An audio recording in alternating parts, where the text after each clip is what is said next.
Good morning అండి. ఈరోజు మనం మాట్లాడుకునేది ఏలూరు ఎంపీ పుట్ట మహేష్ యాదవ్. ఈయన మైదుకూరు ఎమ్మెల్యే అన్న పుట్ట సుధాకర్ గారు, అలాగే యనమల రామకృష్ణ గారికి కూడా రిలేషన్. అలాగే ఈయన తండ్రి పుట్ట మహేష్ గారి తండ్రి పుట్ట సుధాకర్ గారు Mydukur MLA and TTD chairman కూడా చేశారు 2018లో. ఆయన టీడీపీలో ముఖ్య నాయకుడు. ఏలూరు సీటు ఎంపీ సీటు ఒరిజినల్గా బీజేపీ నుంచి ఒక క్యాండిడేట్కి ఇవ్వాలని విశ్వ ప్రయత్నం చేశారు.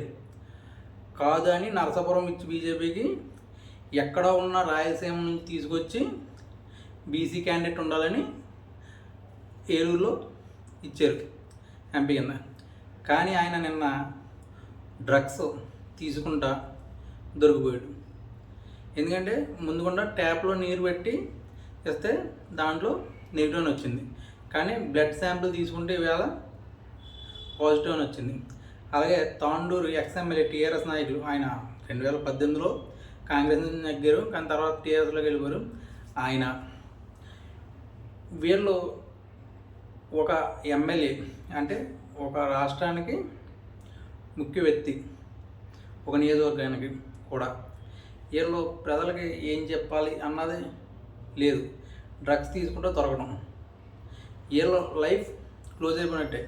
ఎందుకంటే పార్లమెంట్ సభ్యుడు మహేష్ కానీ, రోహిత్ రెడ్డి గారు కానీ, తాండూరు ఎక్స్ఎమ్మెల్యే, వీళ్ళు ప్రజలకి మంచి చెప్పాల్సింది పోయి ఇవన్నీ చేయటం వలన ప్రజలు నెక్స్ట్ ట్రిప్ వీళ్ళకి టికెట్లు ఇస్తారా నాయకులకి, ఏ పార్టీ అన్నా సరే.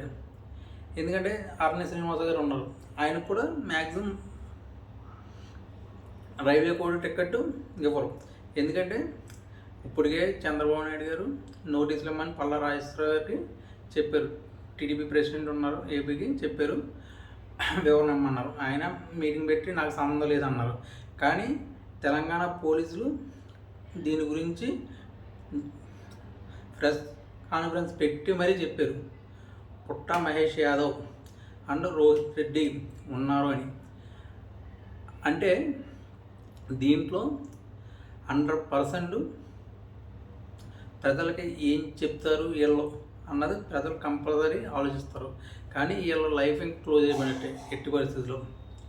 ఇంకోటి, పుట్ట సుధాకర్ గారు 3-4 టైమ్స్ మైదుగురు నుంచి పోటీ చేసి ఓడిపోయి తర్వాత ఇప్పుడు నగ్గారు వాళ్ళ తండ్రి గారు. కానీ వాళ్ళ కొడుకు ఫస్ట్ టైం ఎంపీ కింద గెలిచారు. అలాగే చంద్రబాబు నాయుడు గారు కానీ, పవన్ కళ్యాణ్ గారు ఈ విషయంలో ఊరుకోరు. మేబీ పార్టీని సస్పెండ్ చేస్తారా లేదా అన్నది వేచి చూడాలి. కానీ నెక్స్ట్ మాత్రం ఏలూరు ఎంపీ టికెట్ మాత్రం మహేష్ గారికి ఇవ్వరు.